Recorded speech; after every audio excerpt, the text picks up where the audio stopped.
Hello and welcome to Dogs with Torches. In this episode, we are joined with a returning guest, Dr. Brian Kemple, to discuss the issue of Ens Primum Cognitum in Thomas Aquinas, the consequences of this idea, and the different readings provided by both Renaissance, early modern figures, as well as 20th century readings. We'll be exploring the implications of this doctrine in Aquinas and some of the ramifications it has with respect to the thought of Aquinas and for philosophy in general. Dr. Kemple received his doctorate in philosophy from the University of St. Thomas in Texas in 2016. He has written two monographs, Ens Primum Cognitum and Thomas Aquinas and the Tradition, and The Intersection of Semiotics and Phenomenology, Peirce and Heidegger in Dialogue, as well as an Introduction to Philosophical Principles and Linguistic Signification, a classical and semiotic course in grammar and composition. Dr. Kemple, thank you so much for joining with us. How are you doing today? Thanks for having me again, Hunter. I'm doing well. I'm glad to be here, and I'm excited to talk about being as first known. Yes, I wanted to ask before we get into the weeds of all this, what made you initially attracted to and interested in studying this particular topic of Thomas Aquinas? If I'm not mistaken, this was the subject of your doctoral thesis. Yeah, in fact, the monograph is more or less the doctoral thesis with, the sort of usual minor emendations and changes that one makes in order to publish it.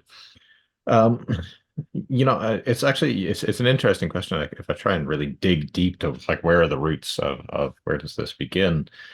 Um, I guess the short version would be that I was very fascinated by metaphysics in undergraduate.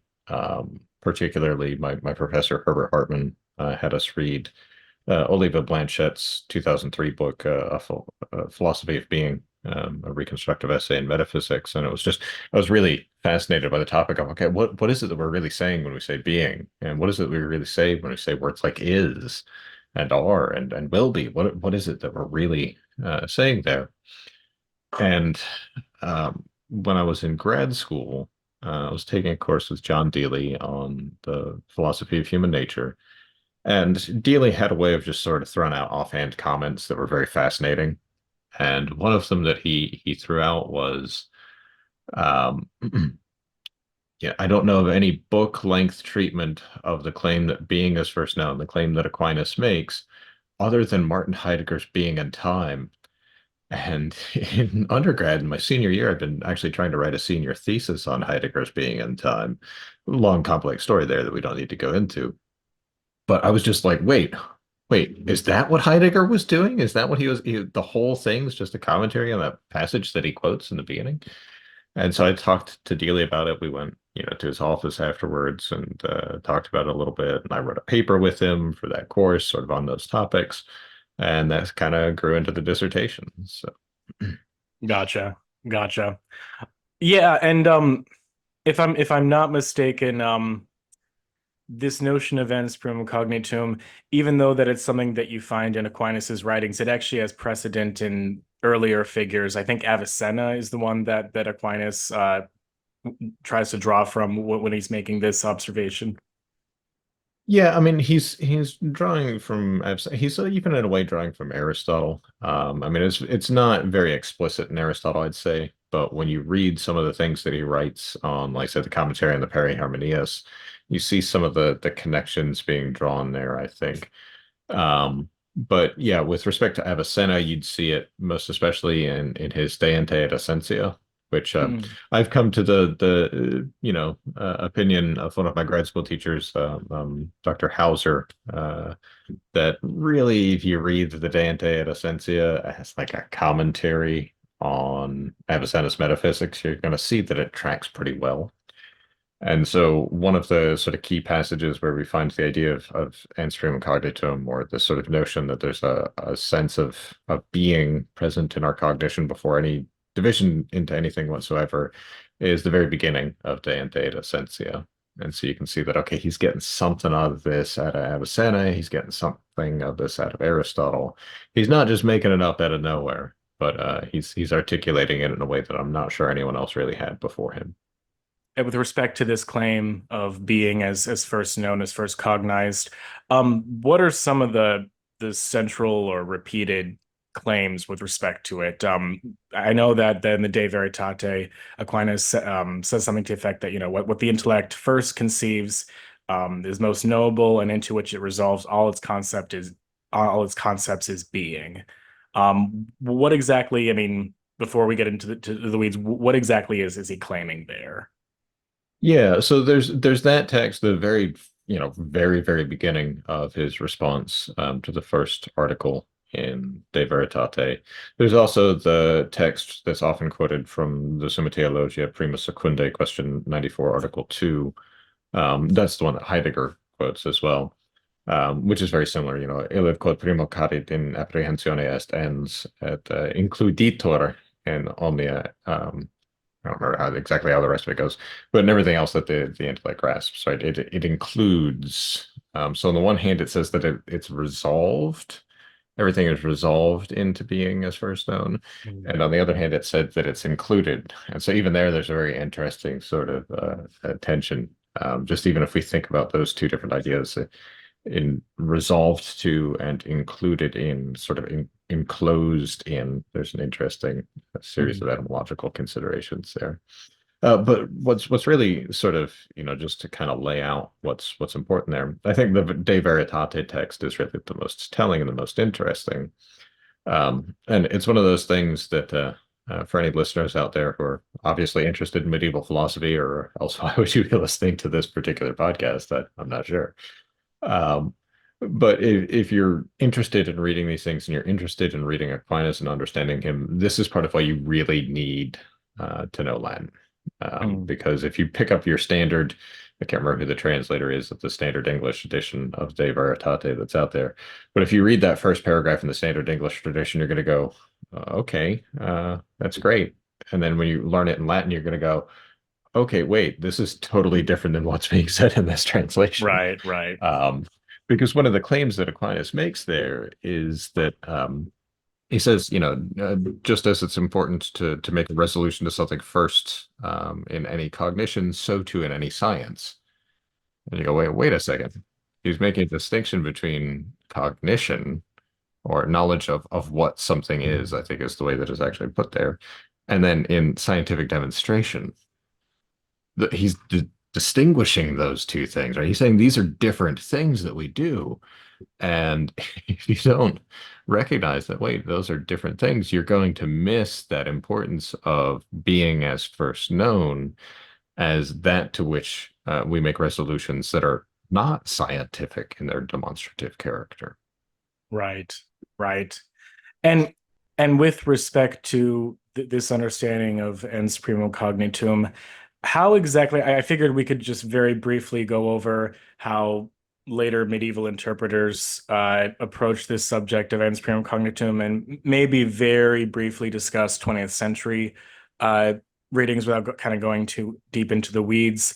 But how exactly did medieval readers of Aquinas approach this issue of ens primum cognitum? Was it read with an eye towards other schools or approaches? Are there any points of maybe contention between Aquinas and maybe later Franciscan developments on this issue? Yeah, well, we always have to, if we're going to talk about medieval controversies after Aquinas, Scotus is going to be right there, right? Right. Um, and it's an interesting point. First of all, when it comes to SCOTUS, and I give this caveat anytime I talk about SCOTUS whatsoever, I'm not really sure I know what SCOTUS is saying. I'm not sure anyone else really knows what SCOTUS is saying. I'm not sure SCOTUS knew what SCOTUS was saying when it comes right down to it. But very quickly, this moves once the scotistic literature sort of comes out and starts to be read and discussed, and you get the back and forth between the Scotus school and the Thomas school. Obviously, analogy and univocity come into the fore, and this is in the forefront of my mind as I'm actually even just this morning working on putting together readings and syllabus and correcting a syllabus for a course on analogy. Um, but if we look at the way that Scotus approaches this, right, and this question of the univocity of being, and how can we then therefore say things are that are finite and say that God is in some way, and how do we sort of broach this particular issue?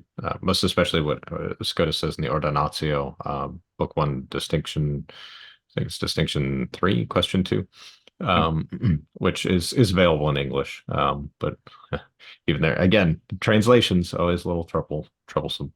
Um, and I'll, I'll restrain myself.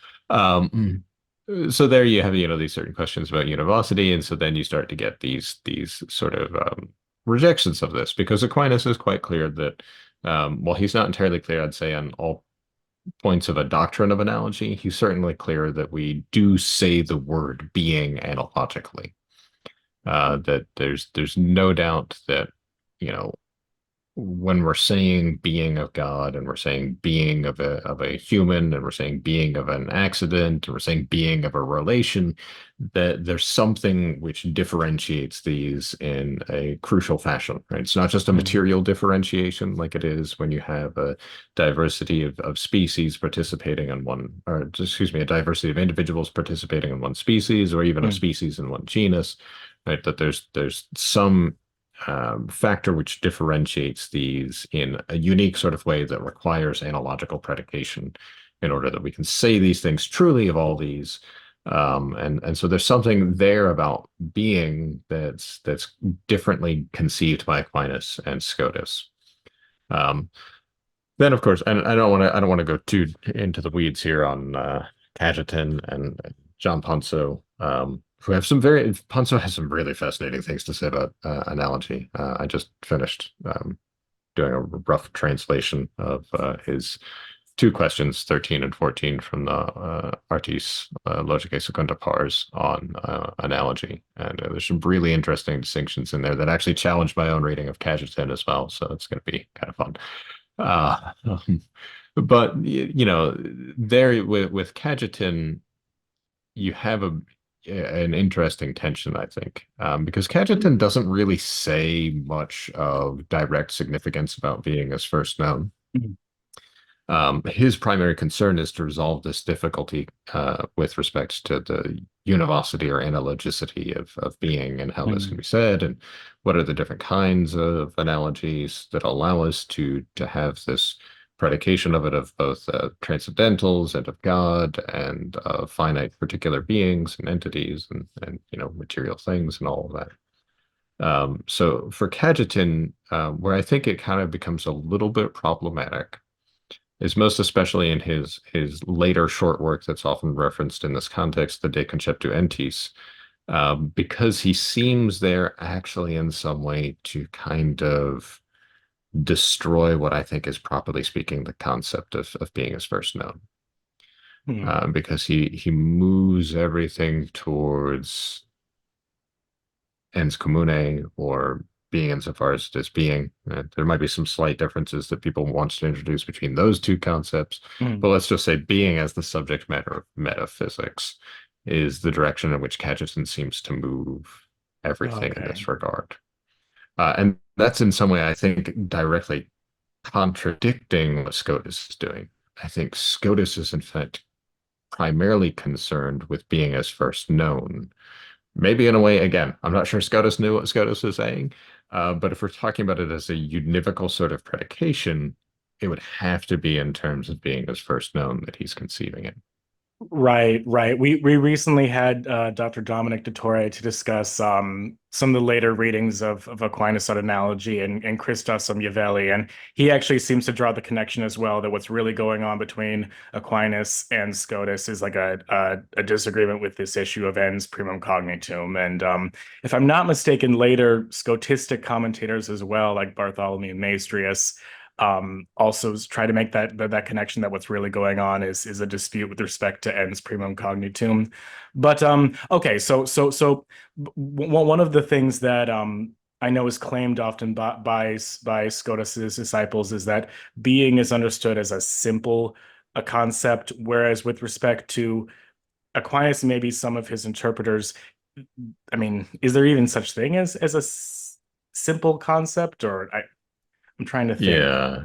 This is where things get like really weirdly intertangled, and you get all these sorts of distinctions about, concepts. You get formal concepts and objective concepts.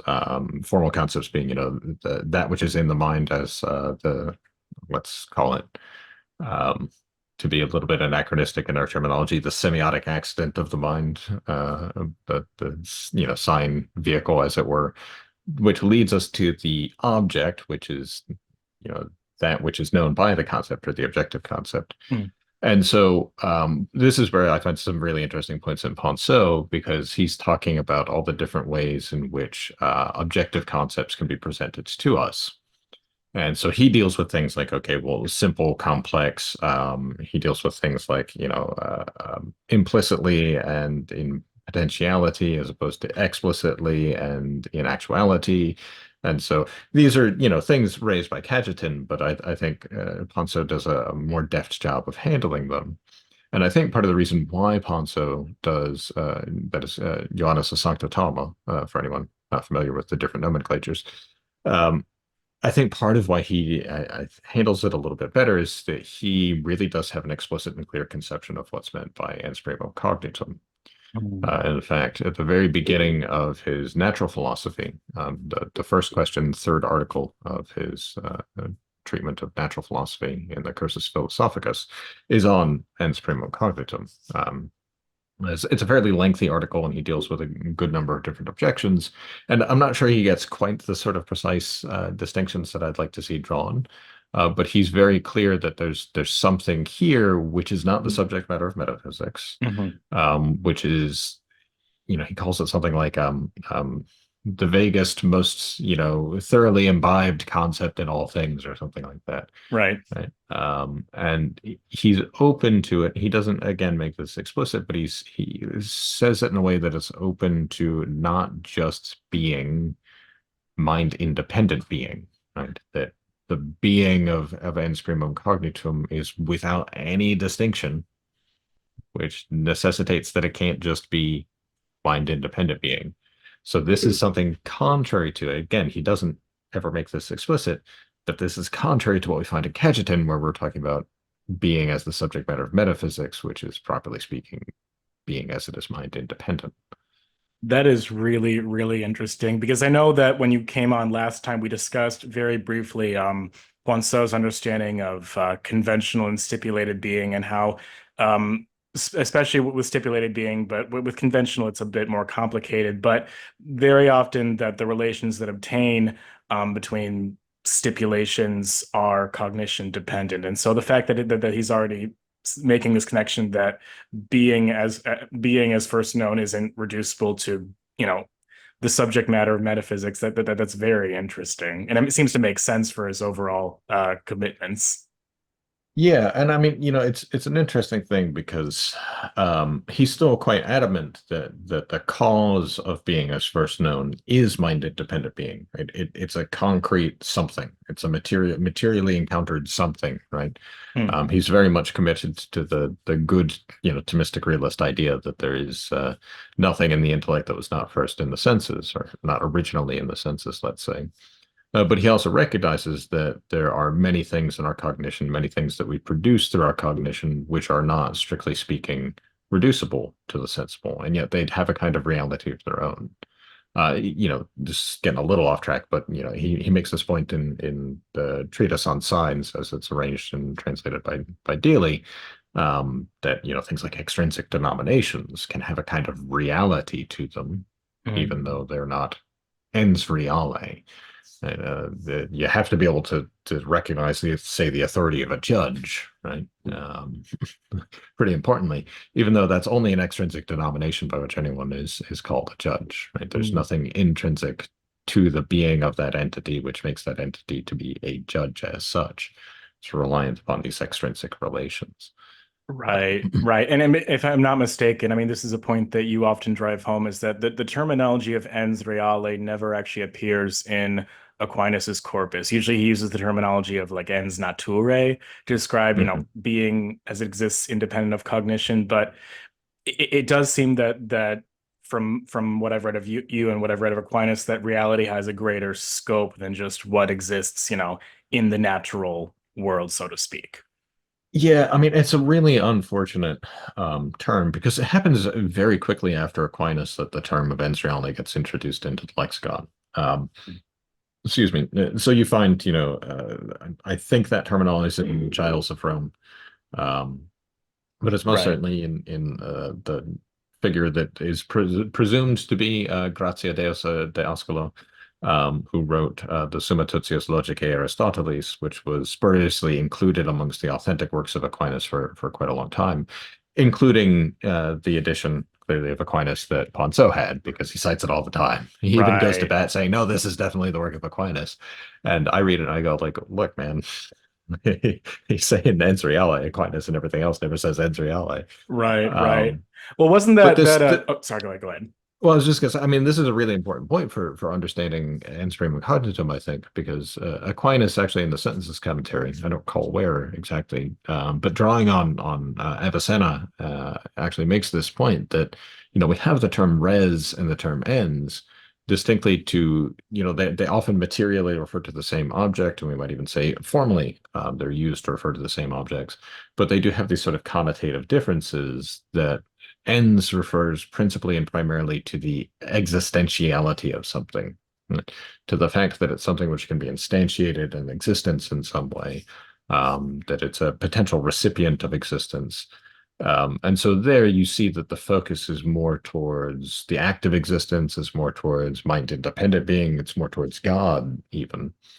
Whereas res primarily signifies the intelligible rationale, or even we might say the quantitative aspects of things, which is still in some way oriented towards existence and oriented towards, the possibility of things as existing, but it is more towards possibility than towards actuality. And so it's more towards conceptualizability than it is towards existentiality. And so very interestingly, I think it's actually in the Summa, he uses the terms res naturae and res rationis, right? A thing of reason, which is an interesting point that when you consider that reale is derived from res, that, wait, a real of reason? No, it doesn't make any sense, right? It's that thing of reason. And the thing of reason is real in some way, or it can be real in some way. But yeah, I'm getting a little too excited, so Oh, no so worries, no worries. Right, right, right. And yeah, and then with respect to, so we've alluded to the approach that Cajetan and Poinsot take with respect to Ens Primum Cognitum, but in the 20th century, with the kind of revival of studies of Thomas Aquinas and his thought, how did those studying Aquinas in the 20th century broadly treat and read the issue of Ens Primum Cognitum? Was it read with an eye towards sort of modern philosophical issues or controversies? yeah, I mean, with very rare exception, do I find any Thomas of the 20th century drawing much attention to this, first of all, even to the idea that being as first known could be something like a distinct or signify something distinct from being as such, or being in general, or being in common. Mhm. Certainly, if you pick up Etienne Gilson or Joseph Owens, or really anyone sort of in that school of things, you're not going to find any attention paid to this. And in fact, being is just almost always treated with incredible irony to me as something which is a term predicated univocally, even as they say that being is something analogical, right? Like when they're talking about being itself, right? Or the significance of the term being. It's like, okay, well, it's this one sort of analogical term. Now, there are exceptions to that. Ralph McInerney makes the point in his Aquinas and Analogy, right? That analogy is analogous, and so being as analogical is sort of analogous, analogical in some way. Um, but even there, McInerney doesn't make much of this. He gets closer than a lot of others, I think, in some of his articles on like being and predication and things like that. Mm. But he never really explicitly articulates it. Um, even Maritain, who's quite near and dear to my heart, never really draws this point out, despite being an ardent student of John Ponso. Um, reading his works quite closely. So there's a lot I think that is missed in the 20th century, and it's primarily missed, I think, just because their concern was overcoming idealism. Right. Right? If you're concerned with overcoming the trajectory which defines all of modern philosophy, for good reason, you want to say no, we can actually really know things as they are in themselves. We can get outside of the mind. We're not trapped within our own concepts. We do really grasp ens reale, whatever that is. um, and I think Gilson's influence is pretty strong here. Obviously, he was a very influential Thomist of the 20th century. Mm. Gilson was very adamantly insistent upon not allowing or opening the door to anything like even the hint of Kantian idealism or so-called critical realism. Right. He seemed to think that as soon as you do that, like you're going to open the floodgates and you're going to get all sorts of concepts which are at odds, most especially I think with church teaching is probably his concern. Um, and that's a fair concern. You do see abuses come in pretty easily as soon as you give an inch or something like that. But I don't think it's a matter of giving an inch, because I think it's simply just the case that that's what's real, and it's a difficulty which we have to struggle with. That there are realities or aspects to reality which we experience that are not simply speaking given to us through sensation alone. Right. Right? They still originate in sense. There's still something of sense included in them, but so much of our daily experience speaks to realities that are insensible. And we have to find a way to understand these, um, and Mhm. explain them. And I think that's where Ens Primum Cognitum as a concept can really help us to see, okay, wait, we're not gone off the deep end here. We're not going into the heresy or sort of, morally problematic positions, but we're able to explain, in fact, even better how these various aspects of complex psychological difficulties can arise, I think. Right, right. And maybe just one more point before we get back to Aquinas himself. I think one of the difficulties, and you've brought this up in your own monograph study with Gilson's account of Ens Primum Cognitum, is he seems to say that being is first known is it's sort of the recognition of mind independent being, or being as it exists independent of our cognition, and then and from that we develop our thoughts and intentionality and cognizing about those objects. But one of the difficulties is that with that understanding in mind, it's very, very difficult to explain, um, socially and cognition dependent realities, and even like non-existent objects or narratives. All those things would be, you know, outside the realm of study if Gilson is right on this reading of Ens Primum Cognitum. Well, yeah. You know, this is I'm going to take a little bit of a roundabout way to the answering or responding to that point, which is well articulated.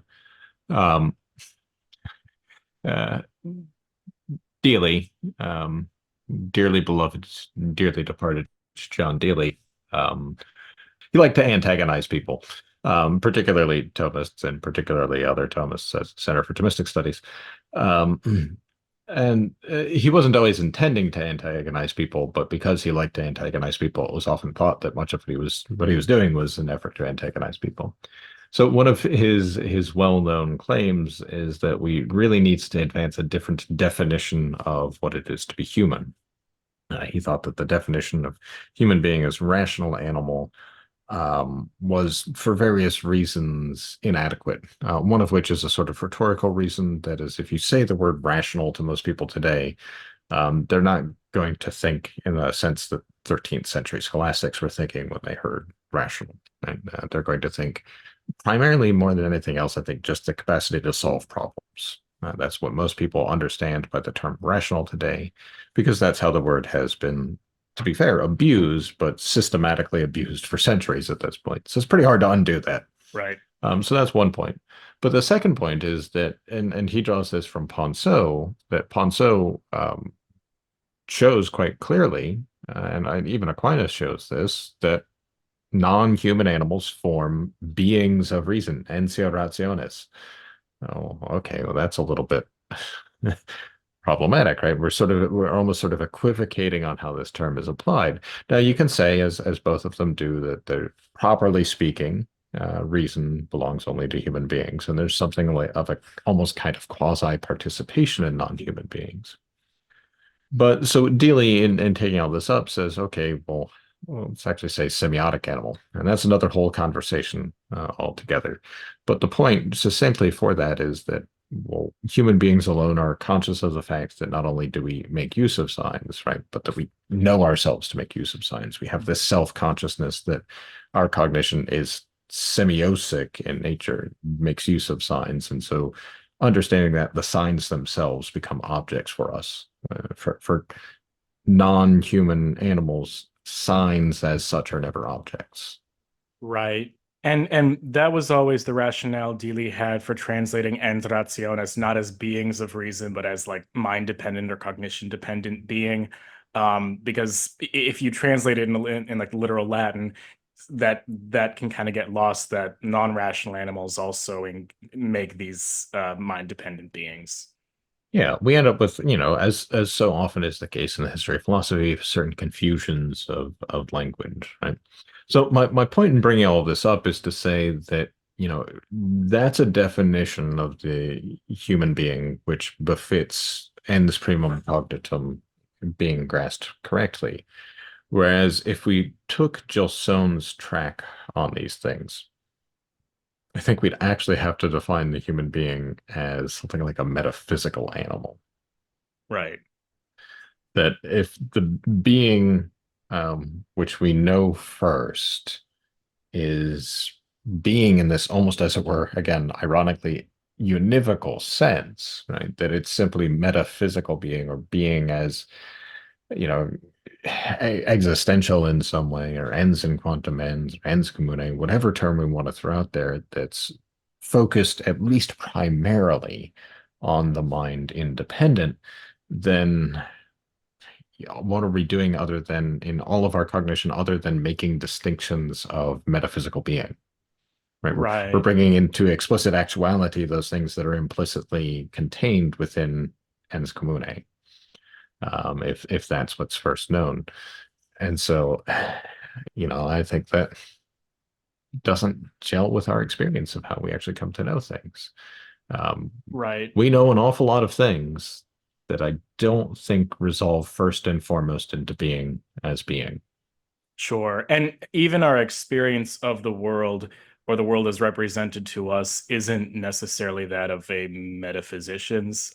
Like I don't look out in the room and see like a collection of artifacts that have like a stipulated like socio-temporal history. I see like a coffee cup that I'm going to drink, and I see like, a microphone that I could go on and on and on. And that these sort of cognate habits that are developed through like, memory or estimation or whatever, those also play a part in how we relate to the world and cognize it. It's not just a study of like the ontic structures of reality, even though that's something that Aquinas would absolutely, say is possible. It's not reducible to that. Yeah, absolutely. The this is I think the stumbling block for a lot of people because they sort of take up in a way that's very ironic. Again, bringing up Gilson a lot here, but Gilson was great in so many ways and did so many great things. There's the claim he makes. I don't remember if it's the beginning of the handbook at the end of methodical realism or the very beginning of methodical realism itself, or it might be both. But that if we concede the terms of the debate to the idealist, then the idealist has already won. Right. And it's a great statement. It's a great point that, we can't put it in terms of, this sort of either or, either we know things outside of the mind or we know things in the mind. We can't even, phrase it that way. But then Gilson goes ahead and does that, right? Right. It's almost like he's not fully aware of, he's still treating it as an either or. That Mm, either we know things out there or we know things in here in some way, and it's not the right way to approach it because what we know first doesn't discriminate between the two. Right? The right. object of our cognition mingles things that we have contributed to it in some way. We never see things just in pure, unmitigated their ownness, right? We perceive them as we perceive them through our own interpretive structures, which limit and constrain and deliver to us a part of that reality. But also, even especially when it comes to the intellect, we've already made some interpretation of them. Right, right. And that was always something that in John Deely's works and his corpus, you know, I think it's fair to say, I mean, you know him much more than I do, but he was sort of part of the generation of making rhetorically hyperbolic statements to like grab people's attention. And one of his one of his repeated ones is that we need to move beyond realism and idealism to this like move beyond both of these positions. And then in private, like he said, well, of course we believe in realism, but like realism is said in many different ways. What exactly do you mean by realism? Yeah. It was one of the last things that Dealey ever said to me is that he had wished he had had more tact in his life. But he also one time when I was in the process of writing, his favorite way of advising students was let's go out to breakfast, where he'd almost invariably get a Belgian waffle. But we were sitting at breakfast one morning, and he had a very wistful attitude at times. He'd look out the window and, sort of muse silently and then say something to you totally off topic of whatever you were just talking about. Um, Mm, and it wasn't totally off topic, but he was doing something similar one morning, and he was like, of course, realism is true, right? But it's true in a sort of seek at nonsense, right? It's either you do or you don't, right? You either know things or you don't know things, and so it's just obviously true, and it's uninterestingly true. Is I think the way that he put it, um, which is maybe not. Again, maybe could use a little more tact there because I do think it is kind of interesting. But there is a kind of obviousness to it, I think, that we don't need to belabor the point too much. I think we can use almost a sort of Avicennian approach to it, right? And if you don't think that realism is true, then no, I didn't just really slap you, right? right, Uh, I think there's certainly something to that point that this moving beyond realism and idealism, because it's just not a helpful frame of how we ask questions about our knowledge and our experience of the world. We all very obviously have experience. And rather than asking whether it's realist or idealist, let's ask what constitutes that experience. What right, is it that we actually go through and what comes out of that? What is it that we endure, that we persist through? Um, and how, right? When we look at anything, anything at all whatsoever. We have our coffee cups. I've got mine here. It's a nice black coffee mug. Someone was making fun of me for everything I wear always being black. I'm like, that's not entirely true. Um, and all of my decor being black. Like I'm not goth or anything, guys. I just black goes with everything, right? So, fair. um, but I look at that right, and I say, okay, if I had a bright green mug here, it wouldn't seem as much mine. Like, why is that? Right, What causes that to be the case? There's nothing in the thing itself that's going to explain entirely of its own accord why I prefer the black mug, why I consider the black mug more mine than, let's say, I do have a mug downstairs that's it's like a mug of a snowy scene that says Snowville on it. Okay, right, well, it's my mug, but it doesn't, I very rarely use it. It doesn't feel as much mine as this black one does. Uh, Again, is there something about black in and of itself that makes that more mine than one that's white and blue and has little Christmas trees or whatever on it? No. right, right, right, So right, how do we explain that? Are we going to explain it in terms of metaphysical being or something else? I think it's something right. else. Right. I mean, I think that an example I like to use is have you ever been with a couple and their song comes on the radio and you have to listen to them sing it for the next 3 minutes, like very off key, and you're in the back seat and you're like, why am I here? What am I doing? And anyway, there's nothing about that song that necessarily makes it theirs or something that they recognize as theirs. If we just merely look at it from a metaphysical point of view, like what would it even be as metaphysics? It'd be like sound vibrations that like have a relation to those cognizing a different. I don't know. But Yeah, yeah, I mean, you could find some physical correlates, right? Of course, even with the mug or with the song, right? Now you can find there's certain neurological pathways, right, which are elicited through hearing the song in them that aren't in you. Probably things relating to various sorts of neurochemical reactions of pleasure associated with various patterns that correlate to memorative sort of things. Um, which, this is the sort of thing that leads the materialists down the wrong path. Um, but still, that when you break all that down, that's not an explanation, right? That's simply a series of correlations, right? mm, And why those correlations occur in the first place, the material facts don't explain at all, not even close. Right. So what you're looking at there is something in experience, and most especially in the relations which constitute experience, rather than the things themselves. Right. If you think I about a song, right? It's going to be like they heard it at a particular time when they were feeling a particular way and thinking about one another and being with one another. And you can see even there, used two very important prepositions, about and with, right? Um, right, you can't find aboutness or withness in corporeal physical reality. It's a relation, and it's recognized only as a relation. right, and this is ultimately like a medievalist podcast, so I don't want to get too into the weeds of speculation, but you can find maybe a parallel in some of the early Heidegger's investigations with respect to the distinction between being and beings of Sein and Zayed, where we can, at least in that stage of his career, I don't think he's denying that we can have knowledge of the ontic, like substantive character of beings, but he's much more interested in thematically investigating, the ways they present themselves to us or the ways that they relate to us cognitionally.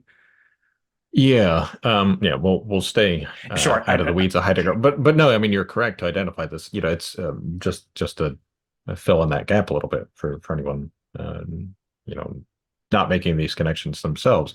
When I actually started to write my dissertation with Dealey, it was going to be on Aquinas and Heidegger. Um, but after, a few hundred pages of Aquinas and knowing that the best dissertation is the completed one, let's shelve the Heidegger. I included some little bit in the actual dissertation itself at the very end, which was excised from the published version. But that material actually became part of the basis of the other monograph on Heidegger and Peirce. Because Heidegger and Peirce, though you could identify them either as the very end of modernity and the very beginning of a genuine postmodernity.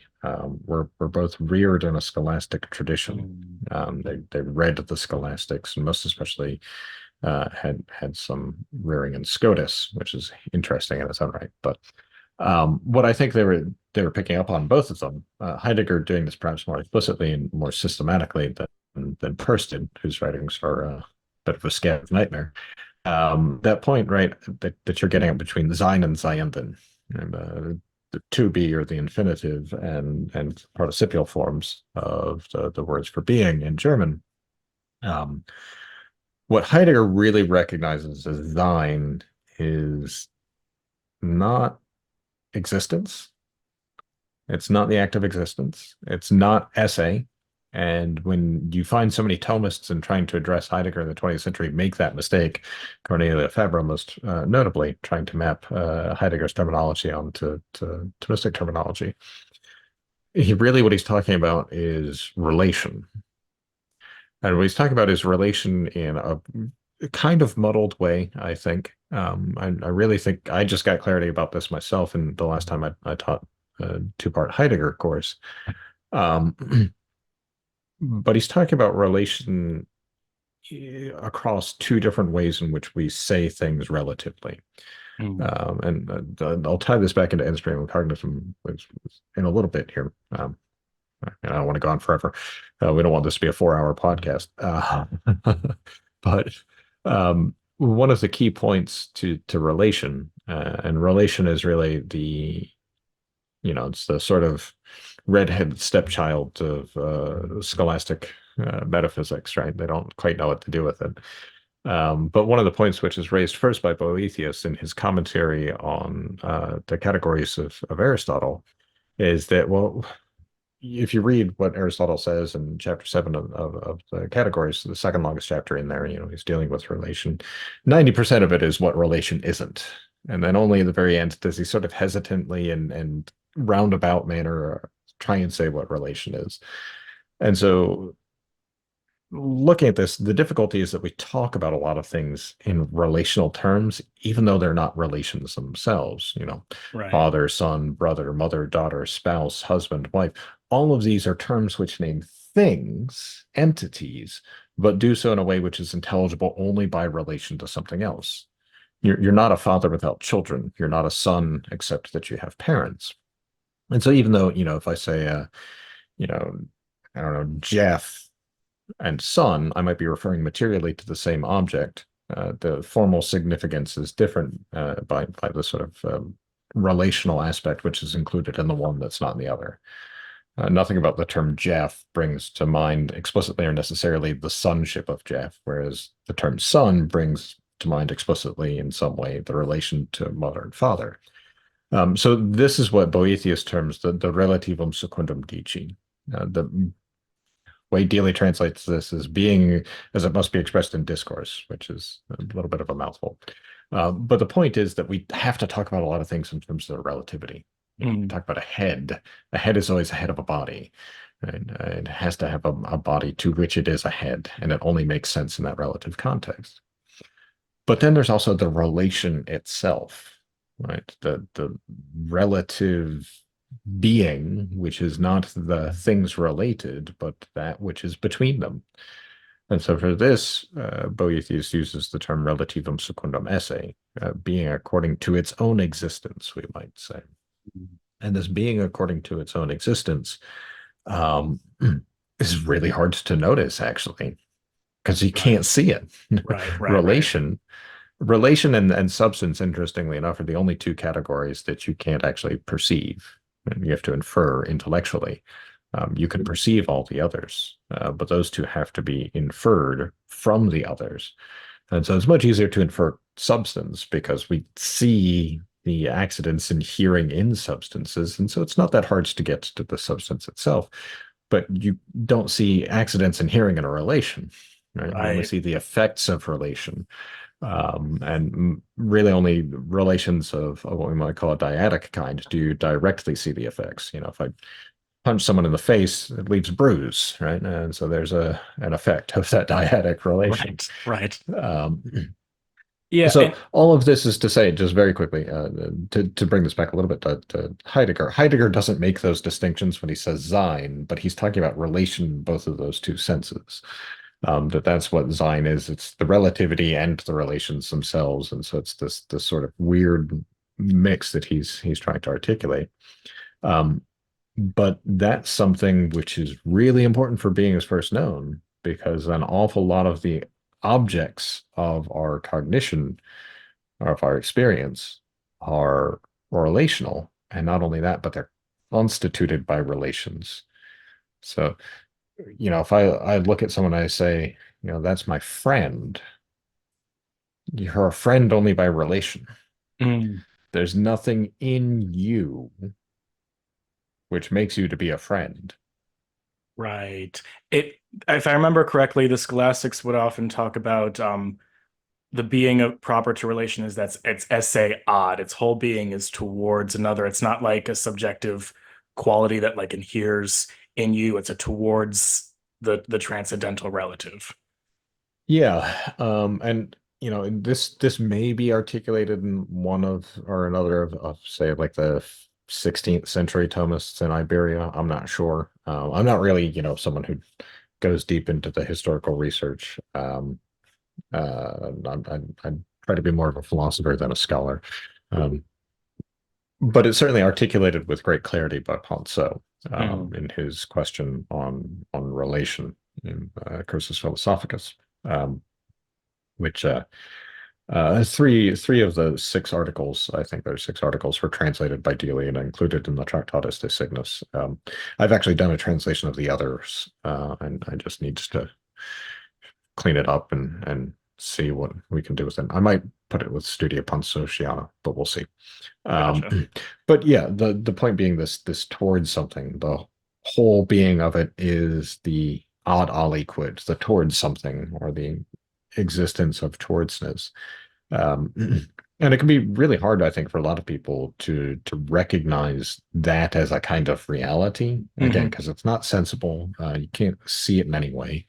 And yet, once you recognize its reality, you realize, oh yeah, that actually constitutes or is Yeah. involved in all of my experience everywhere all the time. I mean, that was one of John Dealey's like favorite Ratzinger quote that I think he uses in almost every one of his major publications, that the undivided sway of thinking in terms of substances ended, relation has shown itself to be equally primordial, or something like that. Yeah. And And an equally valid primordial mode of reality, I think, is the specific quote. But yes, this idea of the sort of equiprimordiality, to sort of use a kind of Heideggerianism there of relation. Um, what's really important about this, and this is where it comes back to Ens Primum Cognitum, is that one and the same relation, considered secundum esse, can be either a relation which is mind dependent or mind independent under different sets of circumstances. right, So you can use the example, one that I think gets a lot of people, because anytime we think about death, I think that sort of gets us. When your father dies, and I always go to that because my father passed away 16 years ago.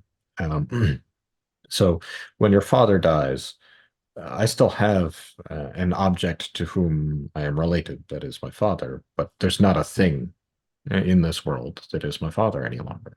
Mm. Um, and there's no mind independent terminus of that relation, and yet the relation is still exactly the same. right, And, and so, what does that resolve to? right, There's still a way in which there's a metaphysical resolution which occurs there, that there was an existent and there is existence of that something, and there's even an existence of the object as conceived by my mind that is the pattern of memories and everything which I hold as the object of my father. Um, but that requires a resolution to intelligibility right, first and more principally. Um, because that's what constitutes that object is the intelligibility, the capacity that I have to know being is that from out of which that object is constituted. If I lose my memories or something like that, then that object will cease to go, cease right. to exist as well. Right. Now it still exists for my siblings and other people who knew my father. They'd still have a memory of him. Sure. But my relation to my father would cease to be if I lost all of my memories. Um, Sure. I think of the example that Dealey likes to use to illustrate this point. It also has to do with death, but it's said in a more like tongue-in-cheek manner, as he usually talks about how like, two lovers on their way to see each other and like out of nowhere a meteor hits and strikes one dead, and the other still, thinks of that person and also like volitionally desires to see that person, but that person is not a cognition independent object. It's only retained in memory. Yeah, and so what this show, I mean, he liked the meteor, and he liked sometimes he'd also use fall in a manhole. Those were his two versions that he used. But if we think about that, there's two different sort of resolutions that you can see are happening at one and the same time, right? There's the resolution of knowability out of which is constituted that object. So if you're going to meet your girlfriend, right, the constitution of that individual as girlfriend is mind dependent. And that's always going to be there, right?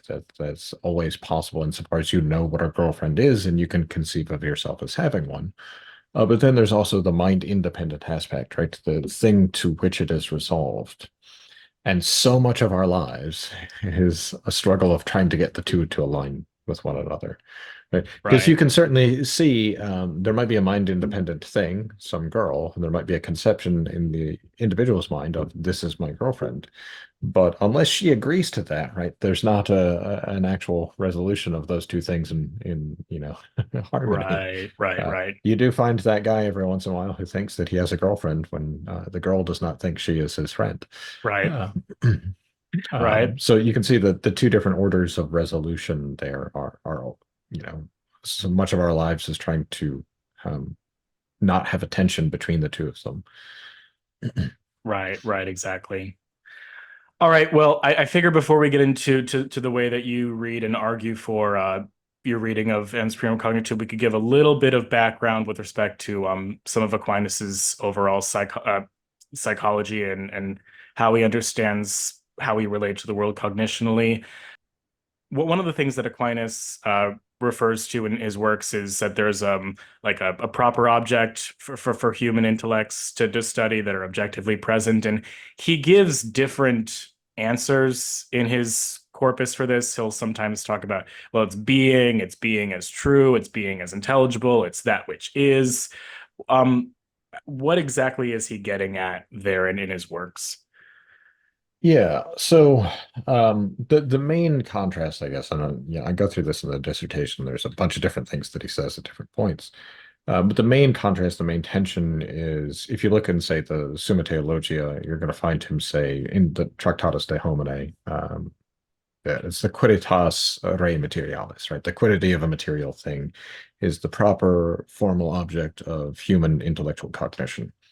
If you look other places, when he's just talking about intellects as such, or even sometimes the human intellect, he'll say it's being, or maybe even something like being is true in some cases.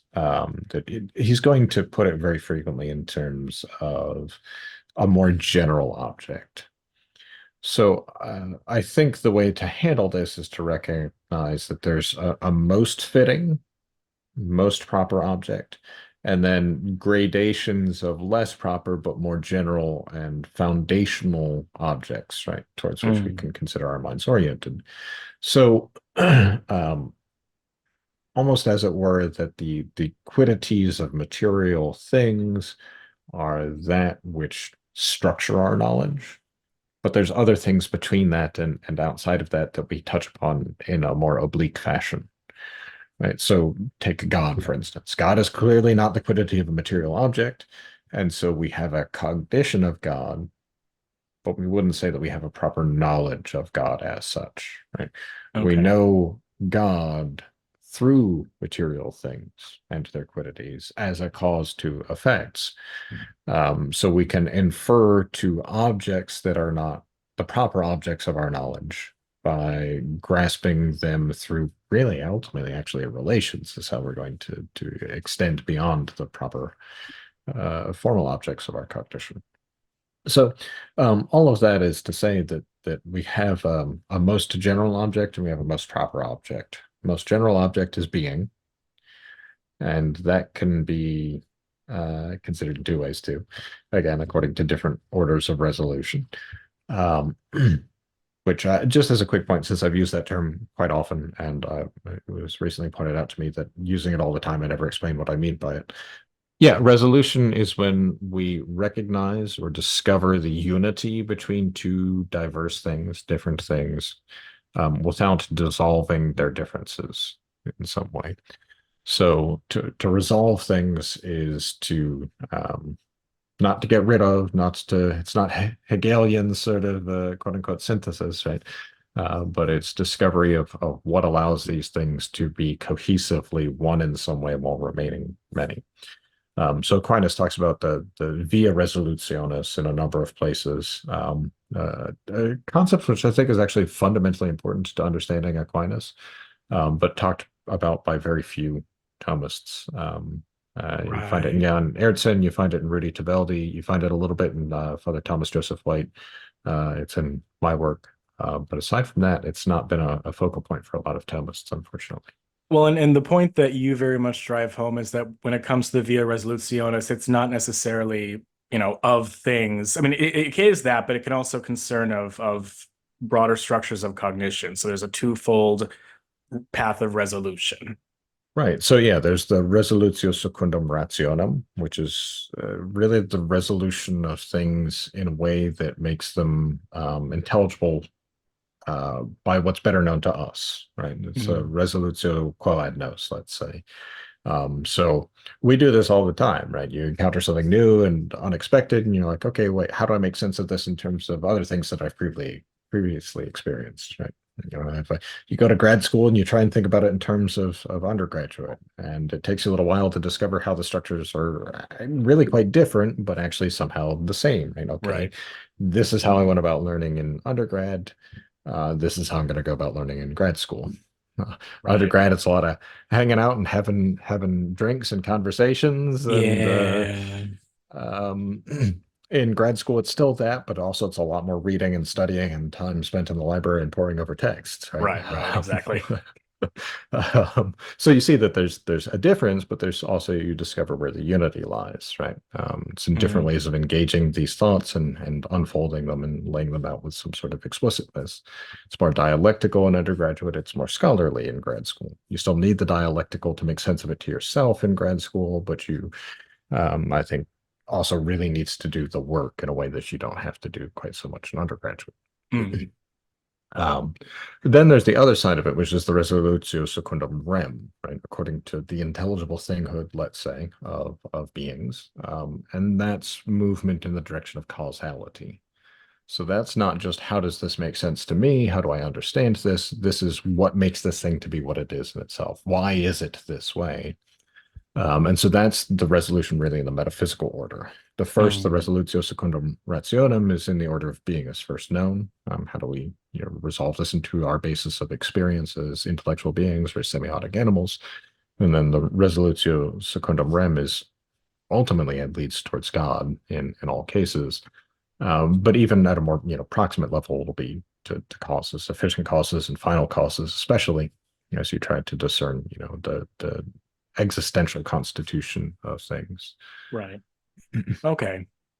I think that that makes sense. And so perhaps one of the pitfalls of I don't want to keep harping on Gilson, but I think one of the pitfalls of when Gilson approaches this reading of Ens Primum Cognitum is that one of the pathways of resolution uh, with respect to ratio, it's very difficult to see how that would factor into his study of Ens Primum Cognitum if all he's concerned about are like entities in the world and their respective causes. Yeah, so anytime you have something which is socially constituted in any way, it's going to be a kind of, I think at best, kind of like stopgap solution along the way for Joseon, right? It's something that Mm, we make use of, but it doesn't really fit into the picture of existence, right? It's a kind of useful fiction, if you will. Um, I guess I hadn't really thought of it in those terms, but it's almost like Joseon lives in a world of noble lies or something like that. But right. uh, but so yeah, I mean, government would be a great example of this because government is a mind-dependent, socially constituted reality. You're not Mm, going to find a government existing of itself in the world, a government of human beings, that is.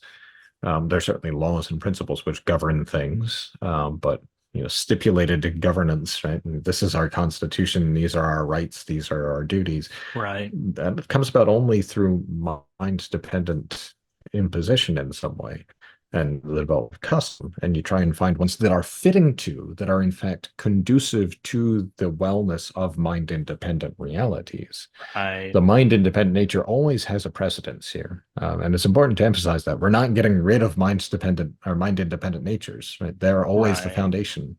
Again, even going back to the cognitional point, the quidditas rei materialis, the quiddity of the material thing, is the foundation in some way of our knowledge, Mm, as the points upon which it is structured and towards which we order our resolutions secundum rem for the most part in experience. We're right. trying to Right. discover the quiddities of things. Um, so you don't want to, make that mistake and say, it's just a sort of stipulated mind-dependent free-for-all. Right. Right. Uh, Right. I mean, I think that I remember talking to Meinert a while ago, and Dealey would often use the example of like a cyclopean Thomism, only focusing on mind-independent being, and we kind of have to do this work to grow another eye. But I think Meinert said something to the effect of, growing another eye doesn't mean gouging the one we've grown out necessarily. Yeah, we're not replacing the eye. Right. Which I think that's what you see in a lot of late modern philosophy. Is that's what happens when you go down the track of idealism, right? Which is why idealism does need to be repudiated, because if you look around at a lot of contemporary thought, um, of the vein that's genuinely ultra modern or hyper modern rather than postmodern, genuinely postmodern, that is, you find that, yeah, it is just sort of competing versions of stipulated, how should we create Yeah. things in our own image. Yeah. Um, Right. Right. And I wonder if any of these insights with respect to the resolutionis have any parallels with respect to being proper to morality or ethics. I mean, I know this is more of a project that Minard works on, but a lot of the things that we might have a moral obligation towards, things like stipulation or commands, like when someone commands you, I need you to do this, when your parents say, hey, take out the trash. I don't know if you could resolve that necessarily to uh, the being proper to nature. There is this element of stipulation and convention that's also involved. yeah, I mean, I think maybe the example of the parents is a little bit, you can ground that more in the Sure. natural Okay. order, Fair. Fair. right? Fair. Okay. Because at least insofar as you're a child under their care, Sure. it does Sure. get a little bit more complicated as an adult child, I think. Um, but so let's take something like the authority in a university, or in any sort of school or any sort of organization wherein there is some sort of hierarchy. That hierarchy is, while there again should be some mind independent natural bases, um, there should be certain virtues, that is, in the Yes. individuals of these positions. The actual functioning does rely upon the stipulation and custom as governing our actions. So if you're thinking about the moral obligation to obey some authority, um, let's say uh, let's say you get a command, an order that you don't really understand. Mm. Right? I think we've all had this happen at some point in our lives, right? Someone has told us to do something, and we're like, why the hell do I have to do that? That doesn't make any sense to me. Screw you. I'm going home. No. Yes. Uh, but there's a reason, right, behind it. Even if we don't understand it, and even if it's ultimately not the best way to do things, we still have a kind of obligation because there is that authority there, and that authority, that stipulated authority, that we accept that stipulation, let's say, as soon as we sign a contract or enter that institution or in any way formally enroll in a school, we do accept that authority Right. and we are obliged to follow it, even though there's no mind independent basis why. Right. Right. I really want to make a parallel with Soren Kierkegaard's Fear and Trembling, but I think that would be might be a little off topic there. But I was just thinking about like a command that you don't understand. I'm like, oh my goodness, Abraham and Isaac, I totally understand where this is going. Yeah, yeah, no, and that's you know, that's an extreme case of it, right? And there we can say that, okay, in our own lives there are certain limits, right? Where human authorities, where you can say that, okay, you have in some way quite evidently violated your natural authority by this command that you have given, or not your natural authority, let's say your stipulated authority, your accepted authority by the command that you've given. You've gone too far, right? Right. And you can see this, let's say, I don't know, we were talking about John Searle the other day. So there's a clear example of someone who had a kind of authority as an academic with research assistants that he violated, because he coerced them into various activities that were outside of what his authority actually was. So that's a case where you can say, okay, no, this, you don't have the right to do this. Whereas with Abraham and Isaac, okay, God's infinite authority, right? Right. There's something different there, right? There's a different relation that exists between the one obeying and the one obeyed.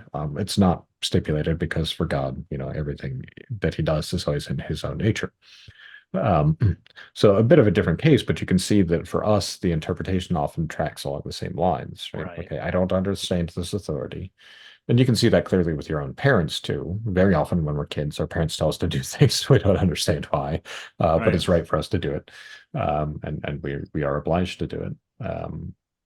There, it's natural, but there's still certain limits there that aren't with God. And your parents can command you to do things that you should not do. Right. And there's a certain point at which that's part of what makes being a parent, I think, so difficult. Is you have to discern those limits yourself to figure out, okay, where and when do I start to lax them, especially teenagers. Sure. It's a tough question. I don't have any answers for any parents or would be parents out there listening, unfortunately. That's fair. But you're just thinking about it in general terms.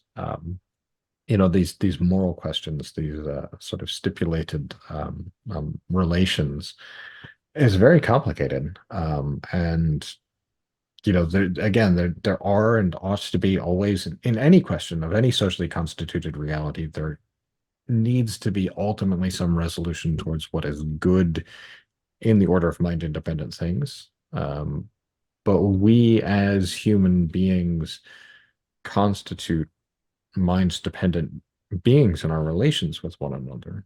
Right. And they're not bad things necessarily. Right. We Right. can constitute mind dependent beings that are, in fact, consonant with our natures, like authorities, Right. like certain hierarchies, like certain relationships. You can look at, say, marriage is a good example of this. For Catholics, for those in the church, there's a mind independent aspect to that sacrament and to that relation, which is, a necessary sort of thing. But an awful lot of what goes on in a marriage is stipulated and customary. It's not Right. mind independent. How the spouses relate to one another, the customs that they form, um, can be good ones or bad ones. But there's no Right. mind independent necessity to them. Right? So Right. finding the good ones, finding the ones that are conducive to fulfillment of your nature is really quite essential, I think. And Gotcha. you have to, do that in the order of experience, in the order of Ens Primum Cognitum. You're not going to find the answers metaphysically. Sure. Um, Exactly. Right. Right. Right. All right. Well, we've kind of gestured towards it, but I figured maybe we can make it more explicit. How exactly would you read this issue of Ens Primum Cognitum in Aquinas? We kind of looked at some of the medieval and early Renaissance figures. We looked at some of the 20th century readings, and how exactly would you approach how Aquinas understands Ens Primum Cognitum? yeah, it's difficult. Like so many philosophical topics in Aquinas, right? The writings are not systematically exposed in some sort of singular treatise. They're dispersed across a wide variety of texts. And one really does have to kind of cobble it together through reading as much as you possibly can across all of his different works and trying to understand precisely what it is that he's saying in them. So I think there's a handful of really important texts. There's the aforementioned De Veritate. There's that point in the Summa Prima Secundae. There's the De Ante et Essentia. There's a few passages here and there in the Sentences commentary. And then I think quite importantly and off perhaps overlooked is his commentary on the Peri Hermedias, which, it's really about language. It's really about, very logical sort of things. But he makes some very interesting points about what's signified by the copula. Mm, And one of the points that he makes that I think is very interesting and very enlightening is that there are always two significations simultaneous in any use of the copula, in any use of the est or is, as we would say in English, that there's the primary signification, which is existence. which is that we're indicating some active existence of some kind, whether it's mind dependent or mind independent, but the focus is on the existential. And so I think the focus there is always on the resolutio secundum rem. We're always thinking of things. Aquinas is thinking of everything in terms of its relation to God in some way or another. Right? Sure. He's a much better person than I am in that way. I'm much more self-focused, right, and thinking of things in terms of the resolutio secundum Yeah. rationem. Right. And but he says that simultaneous with that is the con-signification of the term, which he there says is whatever is united between subject and predicate. But that's really the relational aspect of things. That's really how these two things come together for us in our own cognition. Right. Is that the copulative function as such, the bringing together, is bringing together an intelligibility, not an existence. Right? The existence may only come about, in fact, because we bring it together in intelligibility. Right? If I Right. start talking about, what Sherlock Holmes is, which was another favorite example of Dealey's, say Sherlock Holmes is a great detective. Okay, well, great detective and a human being in some way obliquely signified by the term or the expression Sherlock Holmes.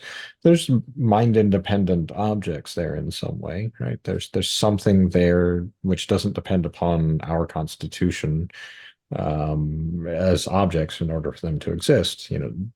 Maybe detective as say a officer's title or something. Okay, but Sure. the capacity for detection, for inference, for discovery through observation of different signs, that's something which exists mind independently. But that actual copulative uniting of Sherlock Holmes and Great Detective relies first upon our ability to bring those things together, especially since Sherlock Holmes is fiction, Uh-huh. because there is no individual as such that is Sherlock Holmes. There's only human beings that could be named Sherlock Holmes. Hmm. Um, so what we see in that point that Aquinas is raising there is that we're always actually involved in both. It's Right. never the case that ens primum cognitum is not divorced from ens and quantum ens, and vice versa, that they are in our experience always, as it were, two poles through which our minds move as we try to resolve the objects of our experience into a coherent whole. Right. Um, this is just as a quick aside, one of the reasons that I wrote initially on Aquinas and Heidegger, and then Heidegger and Peirce. But there's, I think, a continuity between all three. And one of the things that Peirce liked to talk about was his theory of synechicism, which is the essential universal continuity of all things. Mm. And I think there's something very much in line with that in Aquinas, right? Where I think from the very rudiments of our experience to the very highest of being, there's a continuity. There's not some great leap between the corporeal world and the spiritual world. There's not some great leap between, subatomic matter and God, even though there's an infinite distance between them, because God really is infinite and really does fill all things Right. in some way. There's continuity there. It might be difficult for us to discover it, and we might not always experience that continuity.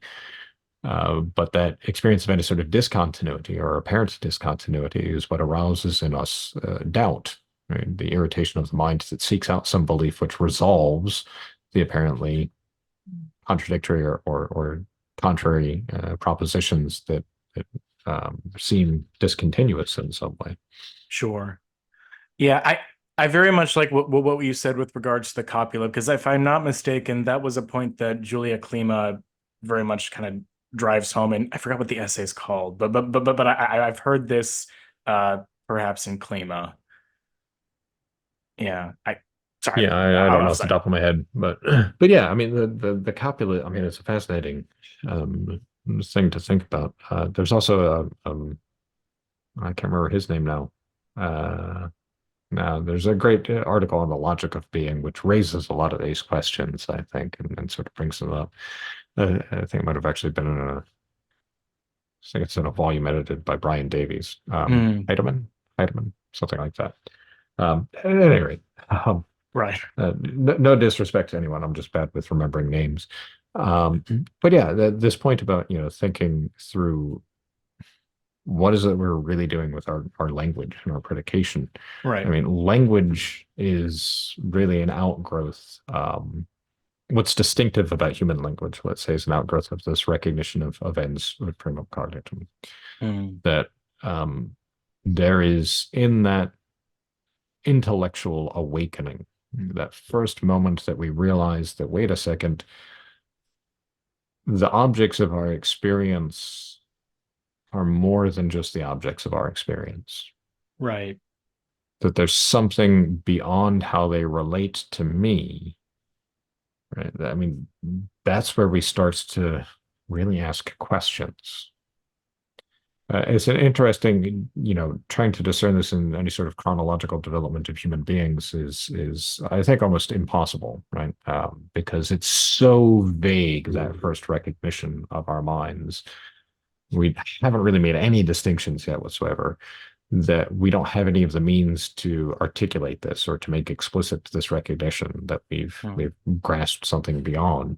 So it takes the form in badly phrased questions, right? The kinds of questions that toddlers ask, I think, is really what's going on. But we don't even know if the toddler's doing that yet, or if the toddler's still just being, a toddler Right. and a nuisance. So, uh, it's a really interesting thing to see. But it's also important to note that ens primum cognitum, being as first known, because it is this constant basis of the resolutio secundum rationem, it's not as though it's just chronologically first. Right. It's a principled first of every intellectual operation that we perform throughout our entire lives. That was something that you also made a point to establish in your monograph, is that ens is understood to be all pervasive of our experiences. So it's not like an a prioristic like concept that we have that we apply to things. It's whatever we're looking at, thinking of, cognizant of, it is being in some sense. Yeah, and it's again, it's an interesting thing that the Ponceau discusses a bit in his writings on analogy, where he's talking about how it's imbibed in everything, right? That's part of what it means for it to be a transcendental, right? He loves that word, imbibed, right? Imbibatur, right? Um, uh, I can't think of imbibing without, well, the other kind, right? Sure. Not the non-being kind, right? Right. Um, but this being imbibed in things, right? It's pervasive. It's threat. You can't conceive of something but that it's just being. Even non-being is being in a way, right? Which is another point that Aquinas makes quite frequently. Right. That especially in his commentary on the metaphysics, which is another place where there's some interesting passages related to being as first known. Right. Um, but at any rate, this recognition that everything is being, even non-being, well, that of course requires that there be a being of reason and ens Hmm. rationis there, Hmm. because that's the only way non-being can be a being, right? Is Right. that it is conceived. It doesn't have anything of itself. Um, and Right. so that even ties back into these questions of morality. Um, because obviously, in the tradition from Augustine forward, we recognize evil and deprivation as the absence of being. It's not a something of itself. It's a non-something of itself, and yet it is still a something for us objectively. Right. A great essay on that by Kurt Kanzelberger on realityjournal.org on reality and the meaning of evil. We talk about the constitution of evils as objects, which is how they become real to us. They're not real in themselves, but they are real as objects. And Right. anyone who's confronted any sort of profound evil in his or her life, especially something, let's say, that's an evil that you're attracted to in some way, you have to recognize its reality as an object, right? Right. Has a draw on you and an effect on you. And I think that's why questions such as the problem of evil, if we treat it as like sort of an abstraction, or like, evil as a privation that exists in like created goods and why is it allowed, and et cetera, it's much more easy to maybe explain that away. But when you experience a particular evil yourself, it cuts you deeper. so to speak, and it's much more hard to seek out a resolution as to why it is the case. Yeah, and I mean, um, it's easier dealt with, I think, with natural evils and things like that. You have someone who dies, right? Okay, you can see more clearly that the evil is in the privation, that you have this object that isn't a thing any longer. Whereas if it's something like a moral fault of your own, let's say, whether that be something like sexual sin is probably a great example for a lot of people. It's an easy one to conceive of because we're all faced with it all the time, right? You see this object in a way, and that as an object, it can appear good much more easily, right? Than as it is as a thing, right? The good that gets built up as an object, especially, um, say, extramarital relation of some kind, right? An affair that someone has. You can build up all sorts of things, add all sorts of things to that object, which are purely objective, that don't have any grounding or foundation in mind independent reality. Right. I think one of the things that entices a lot of people into sexual sin is, in fact, even to some extent, just the novelty of it, something different, something new, which is not really. I mean, there's not much there, honestly, that's new, that isn't contributed by your own mind. Mm. Um, Bodies are all, they're different, but they're more or less the same when it comes right down to it in terms of the actions performed.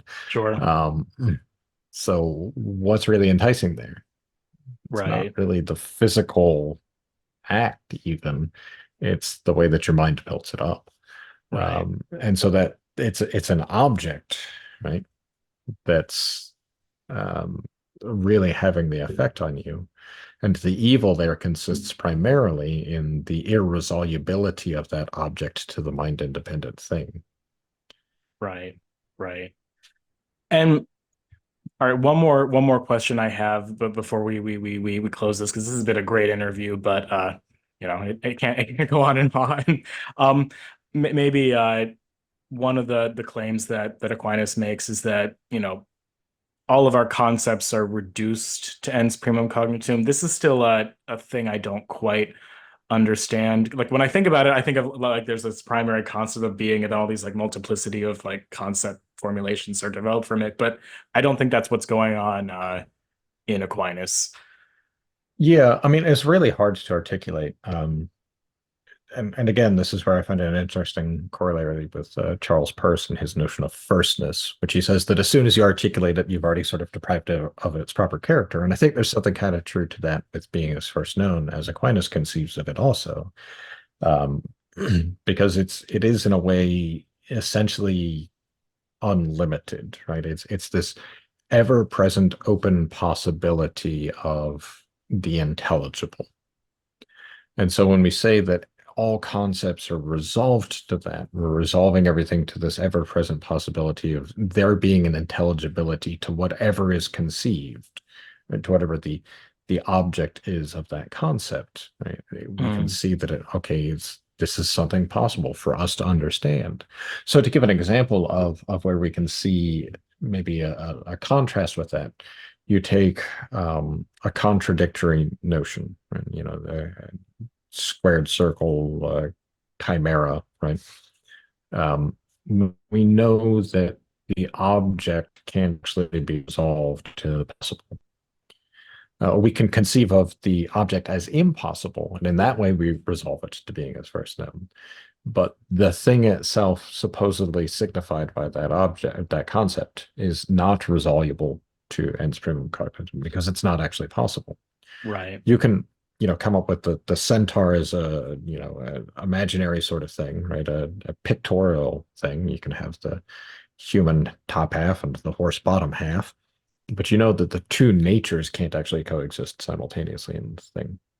Right. That what you have is some sort of physical monster, but you don't have an actual two-natured being. Right, exactly. Because that was one of the difficulties when it comes to like impossible being is we think about like chimera and it's like, well, why would that be an impossibility? But as I understand it, when I think Poinsot used the example of a chimera, he understands it to be like an infusion of like two natures in one subject. You have the goat that has its own distinctive nature, and they have the lion or whatever, and they're kind of fused together as though they were one entity, but they couldn't be one entity.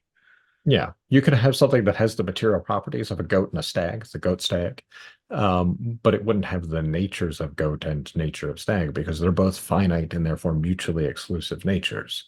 Right. Right. So the only exception to this in our understanding would be the hypostatic union, right? But there you have an infinite nature, which Right. is not repudiating a finite nature in any way. Right. Um, so yeah, it's an interesting point to think about that, these impossibilities, right? It's not as though we can't have some sort of material correspondence to the two different things that are supposedly signified.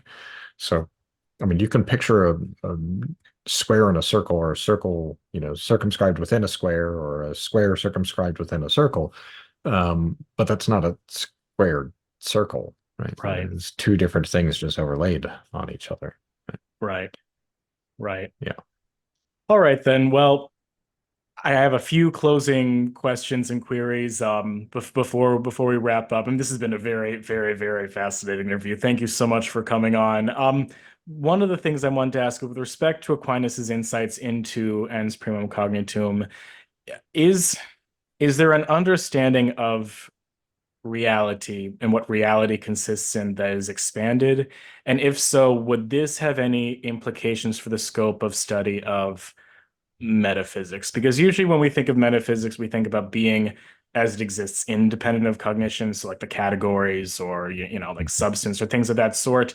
And the majority of the scholastic tradition tends to agree with this. Although I recently had Father Neri Reese come on to discuss some Matthias Aquarius and how he thinks that like cognition dependent structures belong in the subject of metaphysics. He's a very obscure figure, but like I thought that was interesting. I'm like, oh, I need to have him on. But um, or would you say that that's probably the domain of some other science, if at all, that would study those structures? Well, I mean, I'd say it belongs to metaphysics in the way that everything belongs to metaphysics, Okay. right? So I mean, I'm not trying to cop out there, but I think I think they do have a certain role to play in understanding things metaphysically, in the sense that they can almost sort of show us the more than anything else by contrast, because they are dependent. When Aquinas, I believe it's in book 7 of the Metaphysics, I don't recall exactly where, but he goes through, different orders of being. He gives a kind of hierarchy of being based upon, its relative dependence or independence. And so there's substance, and then there's accidents, and then there's relations towards being, towards existence, so like generation and corruption. And then Mhm. there's mind dependent beings like non-beings, and privations, right? Which are minimally being in some way. Well, that's the level at which socially constituted being exists, right? So he doesn't Mhm. mention it there, right? But he does say it's considered in this way, right? As this most radically dependent kind of being. Sure. And so in the metaphysical order, it's the least, right? Um, but in the experiential order, it's very often the most It's prevalent. everywhere. Right, right, Yeah, especially today, right? I mean, we live the most socially saturated period in human history. We're it's always like talking to somebody. right. And that's always the what's the expression? Go outside and touch some grass. It's to get Yeah, outside of this technologically constructed world. Yeah, yeah. yeah. And even that's, I mean, it's incredibly hard to do that a lot of places today. I go outside and I go in my backyard and I touch grass and I see my neighbor with his, chainsaw, and the other one with his nail gun, and, I'm still surrounded by it. Right. Um, so really disconnecting is actually quite difficult. To get outside of structures of social constitution is incredibly difficult. So that's all the more reason to understand them better, right? And try and understand, okay, well, what do they really constitute for us? Which more primarily resolves to something like semiotics than it does to metaphysics. But semiotics still resolves to metaphysics too, right? Again, going back to the image of two poles, right? There is the Ens Primum Cognitum and the Ens in Quantum Ens, and we're always in movement of resolution between the two. Mm. Um, so I think it's really important to recognize that it's very minimally articulated in Aquinas. It was not his concern. It was not a concern of the 13th century. You can see it starts to become more of a concern by the 17th. I mean, you can see Ponso is really thinking about a lot of these things, and he was not the only one. I mean, the Jesuits in general wrote an awful lot about socially constituted realities. Right, right. So he, having studied with the Jesuits, not being one himself, but having studied with them, was doubtless, very well informed of this. And there's an awful lot of Jesuit presence in the Iberian Peninsula in the 17th century. So, Oh, sure, sure, absolutely. All right. Well, maybe as a concluding question, do you have any book recommendations or reading recommendations for, I mean, really anything that we've discussed in the interview? I mean, we of course we do have your monograph, which I'll link in the description notes, but anything else you'd recommend? yeah, I mean, I do highly recommend Jan Eriksson's Nature and Creature. It's unfortunately prohibitively expensive for the most part because it's one of Okay. those Brill publications. Um, but I'd also recommend, and I mentioned him as well, Rudy Taveldi, who's a student of Jan Eriksson's. He's got a few books that are really quite helpful on metaphysics in general. He's got his book Aquinas on God, which is quite good.